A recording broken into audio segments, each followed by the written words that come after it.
Folks, welcome back to the Wrestling with Emotion show, aka the WWE show. I'm Maniac, joined by a couple of first-timers here. We got the McAdoo Zoo to my left over here. Zach McAdoo's been giving you some insider tips on those NASCAR races. Now he's going to get into the squared circle and see if he can give some picks there. And friend of the show, friend of the train, Ryan TalBOT of, holding everything down in Central New York. How's it going? Doing well, gentlemen. It has been a very interesting post-WrestleMania season, I guess you can call it, these first couple pay-per-views after. Some saying momentum is with the roster. Some saying it's really only with certain superstars. Where are you guys at with WWE right now? Let's kick it off with McAdoo. It's been hard to follow along with some of the things because, they go from having technically, I'll say live matches to going back and last week they had Money in the Bank matches and a karaoke. What is that? I try to stay along with it, but if you're going to do that type of stuff, I'm going to turn the channel, especially when there's other sports on. That's why they're superstars and not wrestlers, damn it. TalBOT, what do you think? I mean, there are a lot of people echoing Zach's concerns. They're saying that, it's kind of all over the place. There's really no fluidity to the storylines. A very common complaint with WWE over the past 3 to 5 years. Where do you fall on that? No, I agree with that. And it's hard right now because you have a lot of superstars that aren't partaking in wrestling right now because of whatever reason. Big stars like Roman Reigns aren't there. And I know a lot of people have their own feelings about him. But when you don't have your star power there, you have to kind of adjust on the fly. And it's helped them with other angles. Like a guy like Apollo Cruz, who has always looked like $1 million, could always work in the ring, really can't talk, still really can't talk. That's his one thing against him. But this has allowed him to come into the spotlight a little bit. And it's allowed some other wrestlers to get more time than they definitely would have had in the past. So, there are some good things to this, but for the most part, I agree there have been some segments that have been really rough and hard to watch. No doubt about it. Well, hey, that's a part of WWE. That's like getting your Brussels sprouts with your steak. You got to have your hard-to-watch segments so you can get your Baileys, your Nakamuras, your Monday Night Messiahs if you're me. So going on to this weekend, we got Extreme Rules, the horror show at Extreme Rules, I guess, is the little tagline that they're working in there. Extreme Rules, it's been around for, I want to say 10 to 15 years now. It started in the later part of the 2000s, I want to say. Any memorable moments from you guys from past Extreme Rules? It's an interesting pay-per-view because with this card right now, not every match has an Extreme Rules stipulation, and sometimes people get upset about that. They think that this pay-per-view, that should be happening. What are your guys' thoughts and what are your guys' memories of Extreme Rules? There's two for me. The first one being the TLC match between Taker and Edge. I think 2008, I think it was, for the World Heavyweight title, where Taker left, probably just for vacation. And then I forgot about this one until I think 2 days ago when WWE posted it, when Strowman threw Kevin Owens off the steel cage through the announce table. And I thought at the time, holy bleep, but... No, that was a whole moment for sure. Owens has had some crazy moments like that. I'm thinking back to his Royal Rumble match against Kevin Owens. Was that a last man standing match, I want to say, for the Intercontinental title or something a couple of years back? But they had a crazy match to open the Royal Rumble, and they both were going through tables and everything. Owens and obviously Ambrose back in that day. Now Moxley, no stranger to that. But what about you, Ryan? Any extreme moments, memories, anything that you're fond of, anything that maybe you're not fond of? Well, it's funny. We actually just watched that card that had the Strowman KO match. My son wanted to watch the whole show, so we watched that. I think the first show ever had the CM Punk cash-in, where he cashed in. So I liked that. There was a Batista-Cena match that was early on there, too. That was a main event that was really good. I want to say it might have been Last Man Standing that kind of held up. And it was when they were both still in their prime. So that the crowd was pretty hot for that match. So they've definitely had their moments over the years with this card. No doubt about it. That CM Punk cash-in, if I recall correctly, too, that was the first time where it was besides Edge at Unforgiven, where someone came in at the end of a match, at the end of a pay-per-view. I think Hardy just had a big win over Edge. Edge got stuck in the ladder, right? I don't know if I remember. He got stuck in the ladder. Hardy has his triumphant moment, and then you had That CM Punk music, man, when it hits, it's always a big moment for sure. My personal favorite, like I said, I'm a Seth Rollins guy. When he returned in 2016, it was all Reigns then. Everything was Reigns. He won the title. And just when you think you're getting ready for a big, 26-minute Reigns promo to open up Raw the next night, Rollins attacks him from behind. I don't support attacking from behind, but when it's my guys, you got to make exceptions here and there. Let's get to the show card, the horror show at Extreme Rules 2020. This Wrestling with Emotion show brought to you by Positive Electric. So let's start off. Speaking of our guys, Ryan and I, as well as Ryan's Insider Owen, had the pleasure of meeting The New Day at New Era. So very ironic, given all the news that's happened in the past 3 to 4 months. But that was back in March. Feels like it was years ago. We have The New Day, the current SmackDown Tag Team Champions, taking on Shinsuke Nakamura and Cesaro in a tables match. The course for this obviously laid when they had a no decision a couple of weeks ago, and the challengers, in this case Nakamura and Cesaro, put the New Day through a set of tables. So what do you think? Will it be a new day for Cesaro and Sheamus at Extreme Rules, or are we going to see the New Day retain? I have the New Day retaining the titles here. I just think that they're still trying to find their way through some worthy challengers. Nakamura and Cesaro truly should be singles wrestlers, but again, they're kind of just paired together right now for whatever reason. It just, WWE's done that before, though, where they've mixed matched some guys. And I know Cesaro and Shinsuke have been together for a while now with Sami Zayn, but I would prefer to keep it on the true tag team until you can get a worthy feud to get those belts off of them. Zach, what are your thoughts on that match? Yeah, this is one of the things I was reading about earlier. Like, the WWE has not done their tag team division well for the past couple months here, and this is one of the things that, like, Shinsuke and Cesaro, I should have known that, but they're just, like you guys said, thrown together. Just, it's going to be obviously a New Day win. Cesaro is that fantasy baseball player who can play like first base, second base, shortstop, and outfield. Like, he's got like all those utilities. So it's not surprising that they use him. And let's not forget Cesaro, strongest man pound for pound in the WWE. They always love saying that one about him. He deserves better. He deserves better. I agree. I mean, let's not forget Raw after WrestleMania. It's basically one of the most treasured spots. It was only, I want to say 4 years ago when Shane McMahon returned. I think it was 2016, where Cesaro got the return pop at WrestleMania. He was the fourth guy in the Fatal 4-Way. It was going to be for a WWE Heavyweight Championship shot. So the WWE knows that he's valued. Obviously, it's guys like him, Ziggler. They can obviously keep around in big spots. Speaking of big spots, speaking of storylines that, and by the way, I have New Day retaining as well. Speaking of big spots and WWE loving to shove storylines in people's faces, Jeff Hardy versus Sheamus in a bar fight. And we're not talking Chippewa. We're not talking Allen Street. We're not talking Hurdle. I mean, this has been some crazy build-up. Let's face it. I mean, whether it was, just going back through WWE's history, I'm remembering, Chris Jericho and CM Punk, numerous superstars at this point in Jeff Hardy. They love throwing these, like, abuse angles, like, in their face. And I guess, obviously, at some point, Jeff Hardy keeps signing up for it because he continuously is, like, in him. He's not leaving the company after these things happen. So the build-up to this one, Sheamus tried to frame him for DUI, which is, like, literally, like, one of the most extreme build-ups I've ever heard of. So that's very fitting. And Jeff Hardy threw urine in his face, basically. So, with that all known, what do you guys have happening here? I mean, Sheamus had a lot of momentum. He had a lot of vignettes on it and his comeback, and he's kind of, I mean, dare I say, gotten stale pretty quickly. Are they going to give him the win, or are they going to give it to the always fan favorite Jeff Hardy? McAdoo, let's start with you on this one. Yeah, which I've been taking a look at what I've been talking about earlier, but like breaks between like SmackDown and whatnot, and this is actually one of the things I saw from the beginning. And like I don't know, like, because what was the last pay-per-view? Backlash. We all picked. I think we all picked Hardy. The three of us that did the article, and we were wrong, obviously.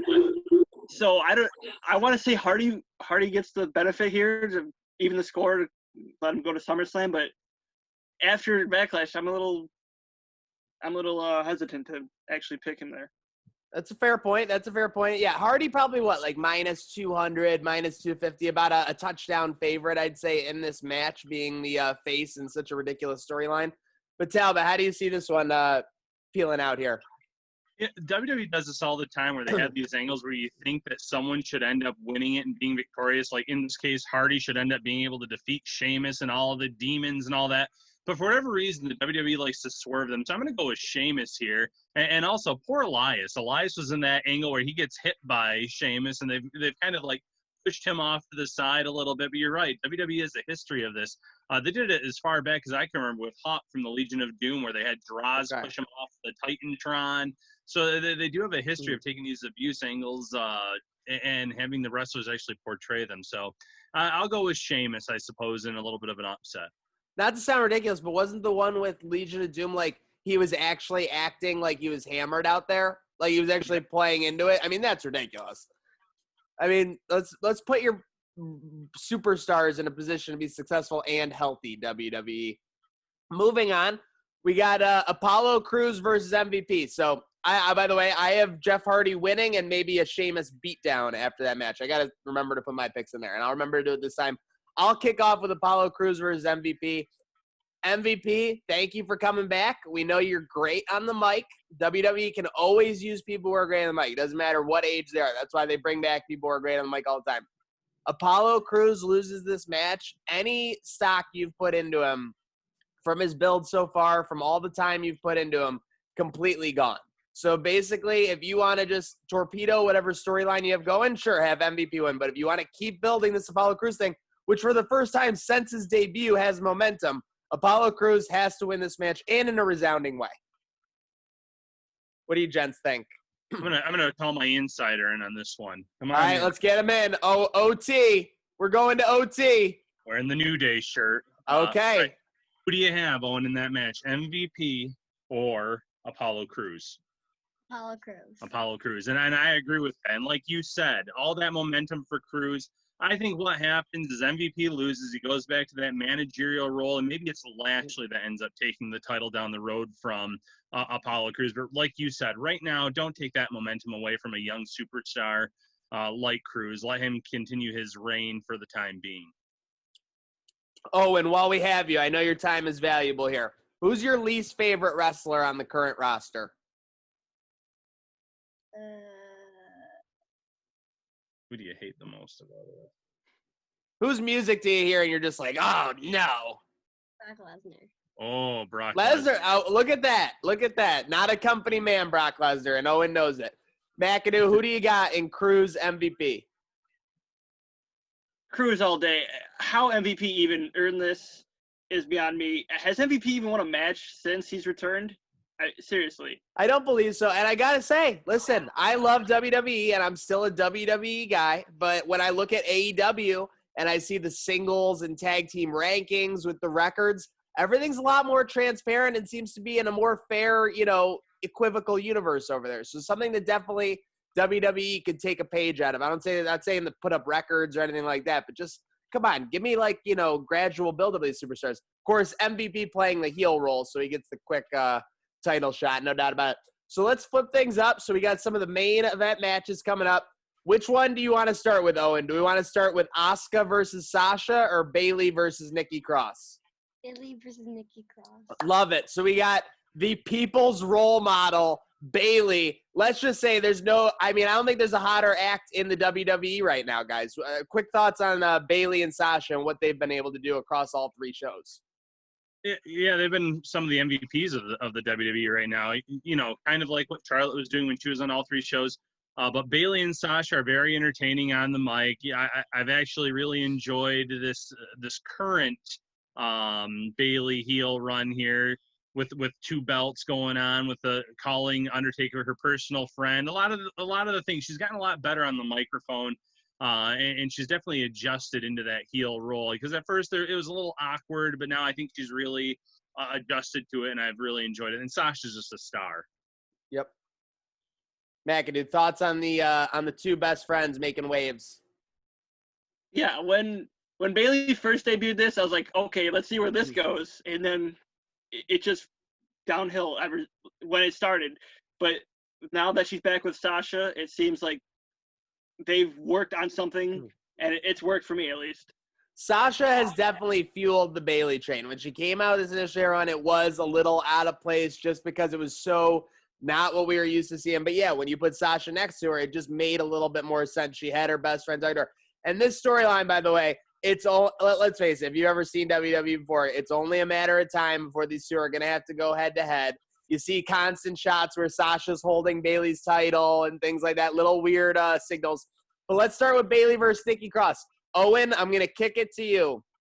I mean, I miss Nikki's crazy entrances a little bit. I think she's toned it down since she's become friends with Nikki, with Alexa Bliss. But do you think Nikki Cross can upset Bailey at Extreme Rules? We got to say, okay, so let me hear the Talbots go back and forth on that one. Let me hear. Why do you think Nikki Cross can win? Mm.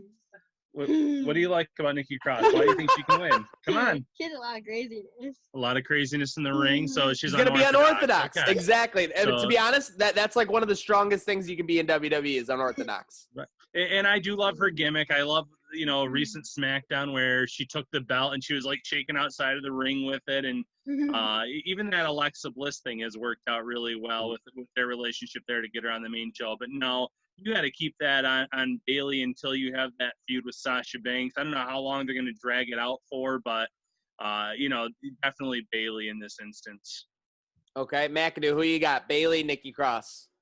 When we first started typing out the new article that we're working on, I thought that either they were both going to win the titles or neither of them would have the titles coming out of Extreme Rules. But now, after like this little conversation here that we're having, I don't know that's going to be the case. I think that Bailey will retain here, and somewhere down the line, maybe SummerSlam, probably because it's one of the big four, you'll see them face off. Sometimes when you get these big ideas kind of fall in WWE's lap. A couple of years ago, it was Goldberg, Brock Lesnar. They were just going to do a one-off at Survivor Series. Next thing you know, it's a best of three leading to WrestleMania. I could see with the way that Bailey and Sasha has developed, instead of just doing the basic turn eventually that, I could see them having them both lose on Extreme Rules and then getting them back at SummerSlam or getting them back at a later pay-per-view, only to then go through that cycle at Royal Rumble and into WrestleMania season. So I don't know how to understand it, but with that said, I do have to take Bailey, who's probably about a 2-touchdown favorite in this match. I think that she just has so much momentum. It really just doesn't make sense to take the belts off her.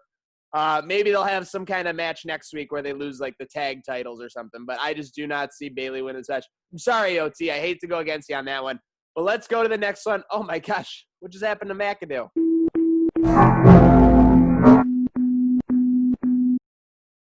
All right, OT.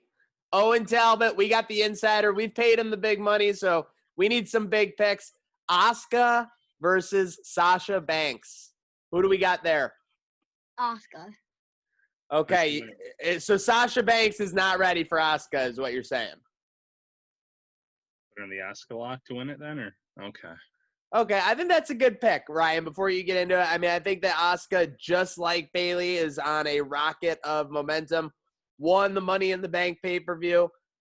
It just, like, again, sometimes WWE did swerves. It doesn't do what makes sense, but it just does not make sense to take the belt off such a hot superstar when Sasha, Bailey already control 3 of the women's belts. Just playing it in that angle. No, I agree with that. I've actually gone back and forth on this match a little bit because I would like to see them carrying all the belts and then just to see their personas even go up to another level of arrogance. But when you look at the title scene over on Raw, it feels like at least the people that they're pushing are the heels. You had Natty with Lana, who's, she hasn't been over really with the crowd in a long time, but that's something. You just brought back Shayna Baszler, who's not going to be a face anytime soon. So I think you need to keep the belt on Asuka, but I wouldn't be shocked if the WWE did end up giving Sasha Banks the run here and then maybe having them, like you said, slowly build toward that feud, maybe have them someone kind of like the HBK Diesel at Survivor Series where one of them's holding a wrestler up and the one moves and gets hit with a shot, and then that leads to their ultimate breakup down the road, and then you have that WrestleMania season. But for now, I'm going with Asuka. McAdoo? Hopefully, I don't get cut off this time. But yeah, I think it's gonna be Asuka. As far as setting up matches down the road, I thought it was gonna be Charlotte before too long, but now that they brought up Shayna Baszler, it's gonna be I don't know what I'm going here for. It's gonna be one of them before too long here. Okay, yeah, I mean, there are definitely some fringe people. It's funny because you hear these rumors. Vince isn't a fan of Shayna Baszler. He was saying the same thing about the original Bro, and then the next thing we know, he's coming on SmackDown and beating AJ Styles in his first match. So it goes to show you how much those backstage politics, you can't really put 100% stock in them, even if there are, feigns of truth to them. So we're moving up the card here. We got, this is a big one, an eye for an eye match. Both these superstars actually have an eye in their name. It's the ultimate irony. We got Seth Rollins, the Monday Night Messiah, versus literally, a fan favorite of spanning 3 decades now, Rey Mysterio. This is an awesome thing, is that WWE, just like UFC, in my opinion, shout out Matt Perino and Ryan Thomas, can build big feuds because now you have Rollins, who's a superstar, and obviously Mysterio is an established entity. No belt necessary. Obviously, they're taking it to the next level with the eye for an eye angle. You got Dominic, who's probably going to be in it somehow. But it'll be very interesting to see how this ultimately turns out.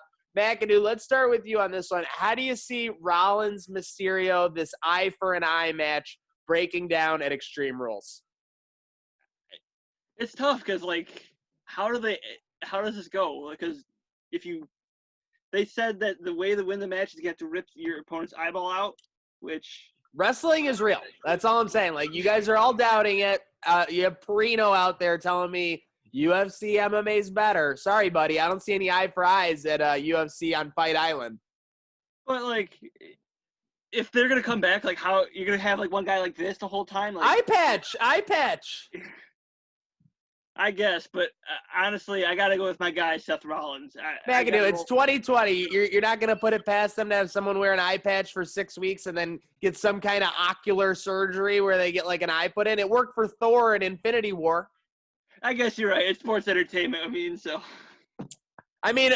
Let's face it. The Rock threw Stone Cold off a building one time and he was okay. Or Stone Cold threw The Rock off a building. One of the two. And it was okay. So, and Vince McMahon's limo blew up. Don't forget. He escaped. Yeah, he escaped. All right, OT and RT on the bottom here. Give me your picks for the Monday Night Messiah, Seth Rollins, against Rey Mysterio. 619, way too fine. I would go for Rey Mysterio. Rey Mysterio, do you think Dominic gets involved? How do you think Rey Mysterio? I think that would be a little bit of an upset for Rey Mysterio. How is he going to pull that one off? Dominic going to help him? Yeah. Yeah. Okay. See, I do love how his initial reaction was like, he knows he's an underdog. Yeah, for sure. Yeah. I love it though. I'm going with Seth Rollins with Dominic turning on Rey Mysterio and kind of joining them, that little cult group of his, because he's going to be a wrestler sooner rather than later. I think he's been doing training here for a little while. Mysterio's kind of getting toward the end of his tenure here in wrestling. So a kind of a good little angle to get Dominic involved in the WWE. So Dominic turns on Dad, joins Seth Rollins' little group there. All right, Owen, don't get any ideas from that storyline, okay there, mister? We are going on. Let's go to the more decisive of the two, I'd call them co-main events here on the Extreme Rules card. Of course, Wrestling with Emotion here, brought to you by Paz Electric. So going into these main events, we have McIntyre versus Ziggler. We've never seen a story like this before. Former friends, former allies turned bitter nemesis. It's crazy to see this creativity from WWE, but what can happen here? Because what I think tends to happen in these type of matches where it's so predictable is WWE wants to kind of showed you, So, is Ziggler going to get, a headshot or something, attack him while he's walking down the ramp or something to get that early lead? I feel like something's going to happen to where this match, WWE is going to do everything in their power to convince you that Ziggler can win this match, when ultimately I think McIntyre is basically a minus 2,000 favorite, probably about a Alabama versus a Georgia State. What do you guys think on that one? You have. Drew McIntyre. Yeah, Okay, I have McIntyre too, and you're right. The one thing WWE still does pretty well is build up wrestlers to make you think that maybe, just maybe, they can pull off an upset. I remember when The Fiend was as hot as can be, and they had him fight Daniel Bryan, and no one in their right mind thought Daniel Bryan was going to win that match. But then you actually started watching. He was hitting the yes kicks, and he's hitting the flying knee, and all of a sudden the crowd was really into it, thinking maybe he can actually win this belt. When, again, really, there wasn't a shot for it. So they'll do something to give Ziggler an early chance, like you said, attack him coming down the ramp, whatever the case may be. But no, it would be the shock of all shocks to see Ziggler defeat McIntyre. McAdoo, who you got? McIntyre. And to your point, like there was another match that came to my head when you started talking about that. It was like Finn Balor versus Lesnar. I absolutely hate Lesnar. Like, I'm with Owen there. So, like, Lesnar, he doesn't deserve the belt. I'll say that to his face. I don't care. And, like, Balor, like, the more he went on, I was like, holy crap, can he pull this off? But then again, unfortunately, Lesnar got it off. But so it could happen here. We still don't even know what the stipulation here. It's to be decided still. And they're, 2 days away, and they don't have any more shows before the pay-per-view. Yeah, that's a little troublesome. WWE basically filling out their Scantron as they're walking into class right now. So that tells me, now with that said, I think that you guys would actually potentially agree on this point.